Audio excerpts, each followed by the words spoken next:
Hey guys, Magic here. Today I'm going to do something that I'm sure about actually because, I'm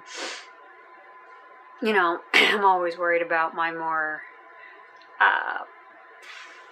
knowledgeable friends telling me I'm doing things wrong, which is why I don't really talk about what I believe in or what I practice or what I do spiritually or ritually, because I'm always worried about that. Probably shouldn't be because they're pretty accepting, but it's a thing that I do worry about. That being said, I did say that I was open to suggestions, and a suggestion was made that I try to, because in my I don't call myself a witch video, I kind of mentioned it, that maybe I should, I don't know, do a video about my way of doing tarot cards.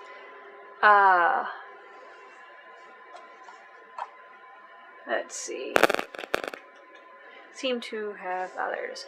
Okay, so that being said, I'm a little bit nervous because I, again, am worried that, someone I know that is more knowledgeable than me may watch this and be like, you're doing it wrong or you're stupid, But since I was open to suggestions and I am trying to, appeal to my audience, I decided to go ahead and give it a try. And if you like this video, I would appreciate it if you would like and subscribe and let me know in the comments, so that way I'll know to make more videos like this.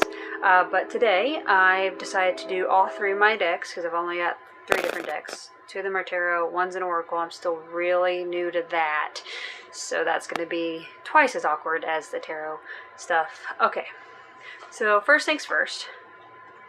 I have this deck. It's called the Ancestral Path Tarot.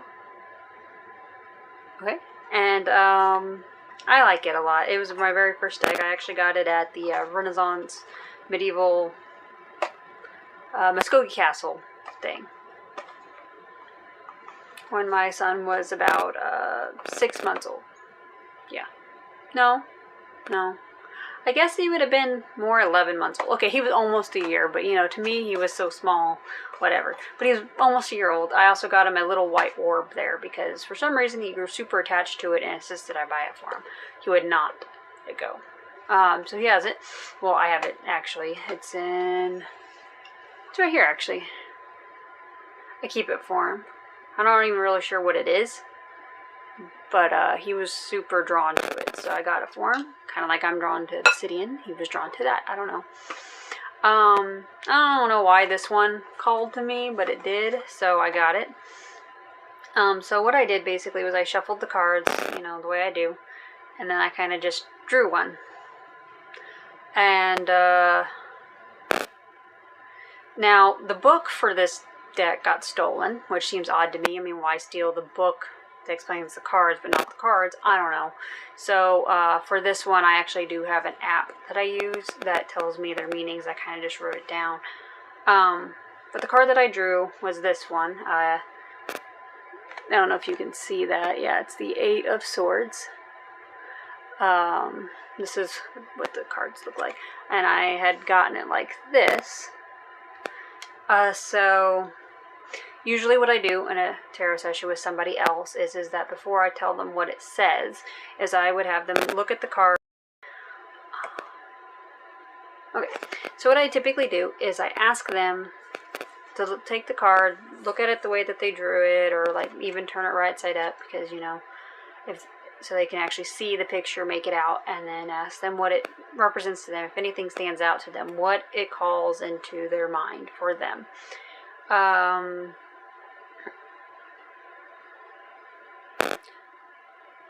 For me, it kind of calls in like this, kind of like feeling like you're trapped.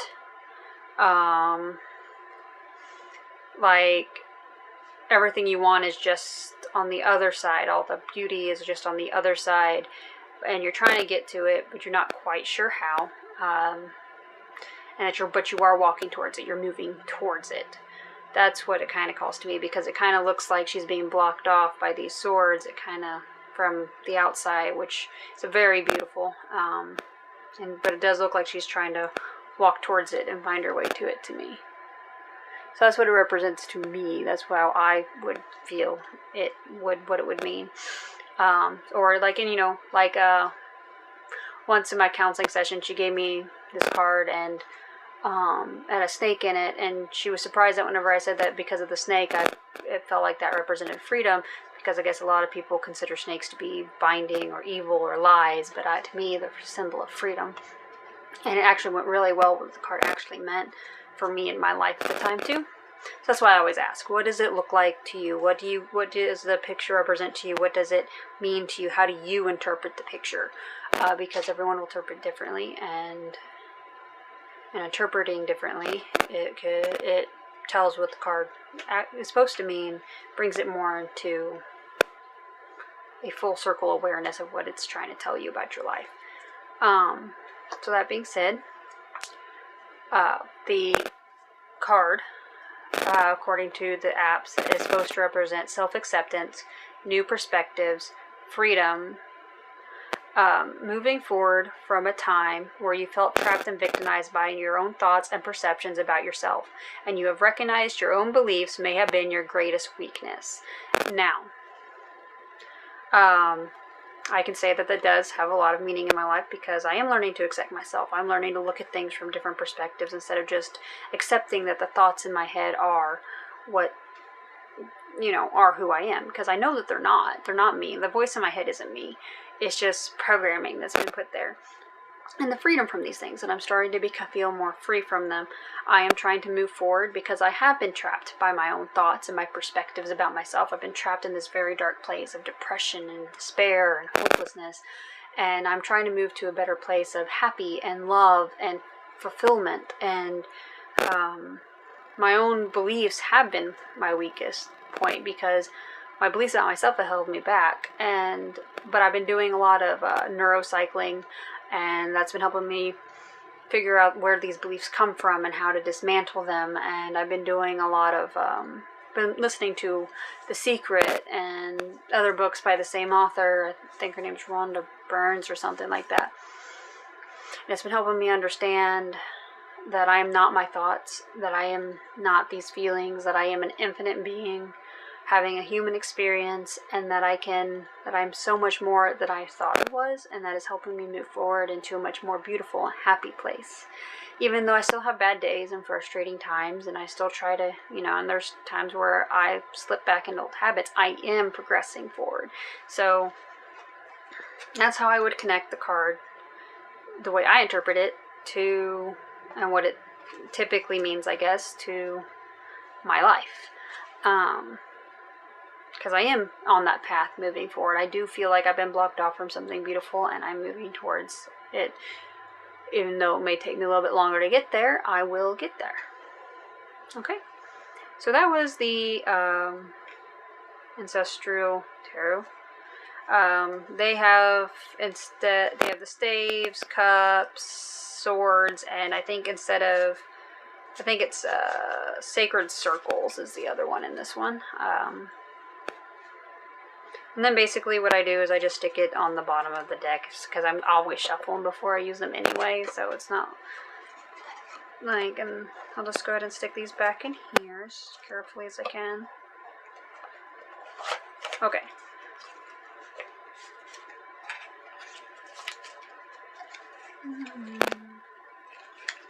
This is actually my favorite deck, because it was my first. And no, I don't believe you have to be gifted your first deck, although I did recently gift someone their first deck, along with their first Oracle deck. Now,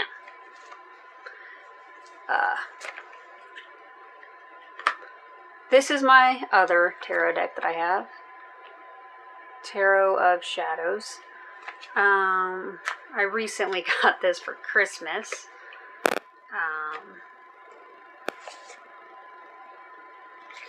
And, it came with its own little book, which, is a lot less flimsy than the book that came with the other one. This is the back of these cards. Let's see.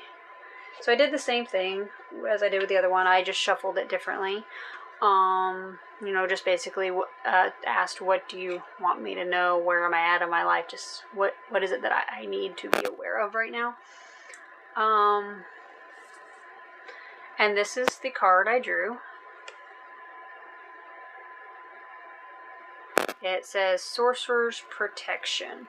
So, first, before I look up its meaning, I will tell you what it represents to me.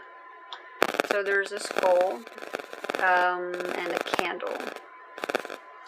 Well, for me, I don't know, skulls are very complex for me because I find them as both the representation of death and as protection and kinship and safety.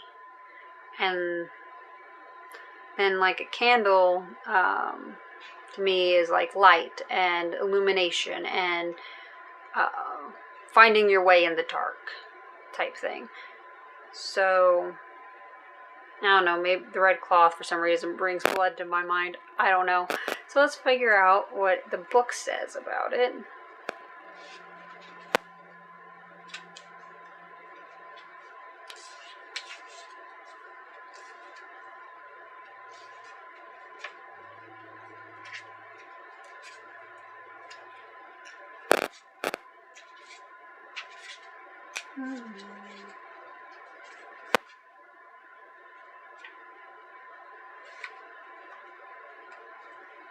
Oh, here it is. Accidentally found it.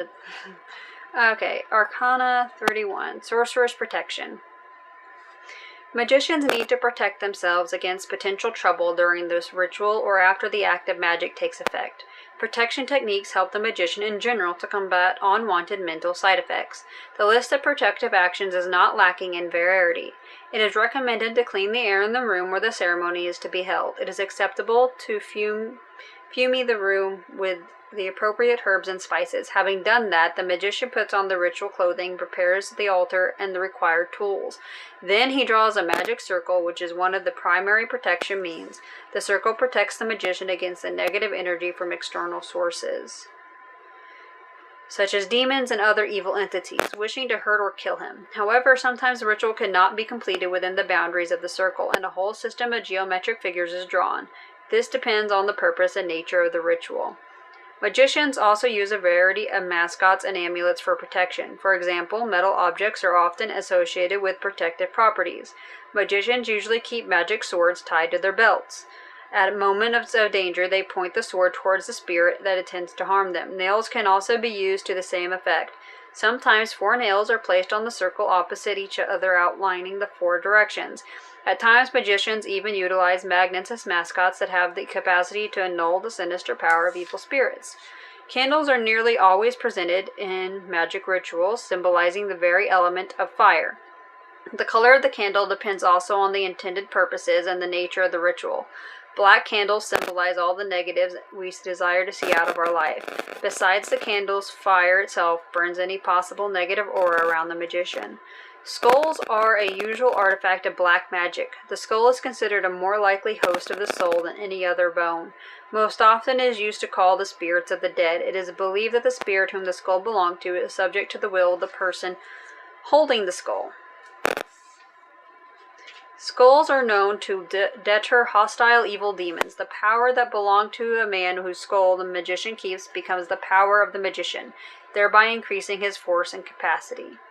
Human cultures have approached the manifestation of the magical properties residing in skulls in different ways. Some groups use them as protection from evil spirits, others to communicate with their dead ancestors, or as objects indispensable to certain rituals. The pagan Vikings and certain Germanic tribes used to make cups from the enemy's skulls to signify their victory. Drinking from an enemy's skull also transferred the powers of the dead to the victor. Buddhists use the skull as a symbol of life and overcoming death. The mythological character Hohimoi, I don't know, I can't say that. Hohimoi personifies the state of mind between death and rebirth in Tantric Buddhism. This is a man who got rid of his old body but had not yet received a new one. Such view of the skull should not surprise us at all. After all, the skull is the throne of intelligence, the domicile of the spirit. This is the most decay-resistant part of the body of humans and animals alike. People also have used the skull to predict other people's fate, to force a person into telling the truth, or to remind each other of the transience of life. In Nazi Germany, the skull served as an emblem of racial superiority and decorated the uniform of special army units. SS divisions and regiments. The Nazis believed that the skull granted them courage and strength, made the enemy fearful, and protected them in battle. Clearly, this is but a small piece of information about the methods utilized by magicians for their protection. One thing is for certain, rituals and methods differ between cultures and places. Kabbalists officiate differently from Celtic magicians, just as shamans are unique in how they perform their ceremonies. What this card means is heightened intelligence, inquisitive mind, knowledge and experience, insurance, protection of intellectual property. Which, skull knowledge. I am learning more about like why I'm afraid of death and things like that, and I am finding my way in my own path. So that's what it would mean to me, is that I'm learning and growing as a person intellectually to find my path and overcome my fears. I'm less comfortable with this one as I am the other one, because I know the other one more. It's also harder for me to really discern how to relate any of their meanings to my life at this point, because I haven't worked with them as much, I don't think. But I will. And we'll get close, sir. I do have an odd habit. I don't know. After I use a deck, I have a habit of like telling it thank you and giving it a kiss. I don't know why. It is just how I don't know what prompted it. It was a random urge I had after the first time I used the one deck, and it's just stayed. So, thank you. Okay. Now, this last one is the Oracle deck, and I'm still not real sure how Oracle's supposed to work, but I will show you the deck that I have. It's this one, and this is what the back of the cards look like. Now, this is the card that I drew, and in this one I just read what it says. It's the Artificial Heart card. So, see if I can find that one. Let's see, what's your number 12? Here it is. It says, the moon phase is new, stage of grief is bargaining. If I don't feel the warmth of the sun, will I blame the sun or myself? Visual seed, a female figure, an android or a robot with cyber lines traveling over the skin like gentle spiders, a black choker of feminine servitude, and jade eyes of futuristic indifference. Sentence, building oneself to specifications, steeling oneself to adversity, dreaming of electric sheeps, and then going dark. Once upon a time, it was a time of flying monkeys. Someone journeyed to a place that wasn't Kansas in order to gain a heart. Oh, such a charming old-fashioned fairy tale. A new heart can be bought on the internet now and be delivered in a couple days with a brand new shiny instruction manual. It works, too. It gets the job done. It's not a job of feelings. It's scripted, like a job of numbers. Actually, it feels like a trade-off. We find refuge in the rational mind, which in turn gives us back the illusion of control. But we still feel, we still long to live through our emotions fully. We are truly like an artificial knight that wants to become a real person. Happiness is not in numbers, but it's not because numbers are bad. It's because there's nothing that alone can grant happiness and guarantee it. We trade in the natural world for artificiality, and then we blame this choice as the reason why our sky has no color. What if it's not actually connected? What if it's just an excuse? What if even an artificial heart could beat and fall in love and drown in sorrow?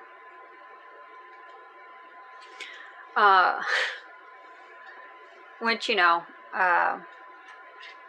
with the way that I've been dealing with depression and trying to find my way back and learning. I have recently learned that happiness doesn't come from anything, it comes from within us, and therefore I should choose to be happy, and that, you know, I'm trading my happiness for like distractions and things that keep my mind off of my problems so I don't have to feel the bad feelings, when really I should be welcoming them and processing them rather than suppressing them, because by suppressing them I'm only increasing them and making them worse when they do come out. But if I would welcome them and process them, I know that they would get better and I would be able to move forward and I'd be happier.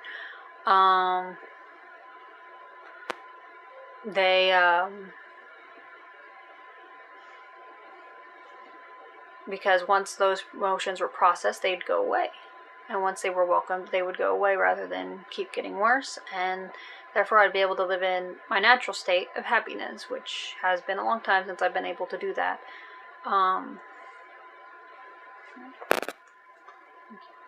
So, I also do that with my pendulum, too. I say, thank you, friend. So that being said, I would, if you guys like this video, again, let me know. If you would like me to do more videos like that, also let me know. Whether it's just the tarot or the oracle or whatever. Probably more comfortable with this one, but I would be willing to do the other one if wanted. I'll also be willing to do more of this one. I'm still trying to figure it out too, because I've never really done it. Anyway, again, well, I don't think I actually said this earlier, but please excuse the laundry hamper. These are my clean clothes. I just haven't got around to putting them up yet. And my closet's a mess, so I'm gonna need to go through it, actually, and figure out what I'm keeping, what I'm getting rid of. It's that time of year again. So, again, so let me know if you like it. Please like and subscribe.